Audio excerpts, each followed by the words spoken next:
For thousands of years, the world has lived under a story that favored one expression of consciousness and buried the other.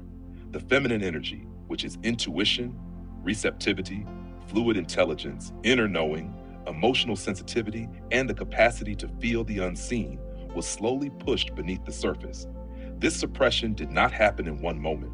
It unfolded through cultures, religions, political systems, and collective fear. The feminine was associated with chaos, unpredictability, and danger, while the masculine was framed as order, strength, and control. Over time, this imbalance shaped societies that valued logic over intuition, productivity over presence, and domination over connection. Yet the suppression of the feminine was never the triumph of the masculine. It was the wounding of the whole. Masculine energy also became distorted when cut off from its complement. It turned defensive, rigid, fearful of softness, and disconnected from its own depths.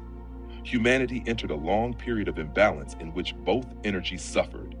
The feminine became silent, and the masculine forgot its true purpose. What we call suppression was therefore not a war between two forces. It was a misunderstanding within one consciousness that expresses itself in two complementary qualities.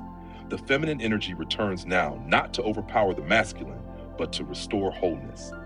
Its reemergence can be felt in the rising value placed on intuition, sensitivity, empathy, healing, emotional intelligence, and spiritual awakening. People are beginning to sense that the world cannot continue with only one side of its nature awake. The masculine alone becomes brittle. The feminine alone becomes ungrounded. Together they form a complete expression of the one consciousness that lives through all beings. Integration does not mean blending the two into something vague. It means allowing each energy to return to its natural place.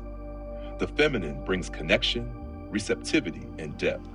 The masculine brings direction, clarity, and action. When they work together, they create coherence, balance, and creative power. This is why the return of the feminine is not the fall of the masculine. It is its healing. It is the restoration of partnership within consciousness. The deepest truth is that the feminine and masculine were never in conflict. They were two hands of the same being. Their reunion is not a revolution against the past, but a remembering of what has always been whole.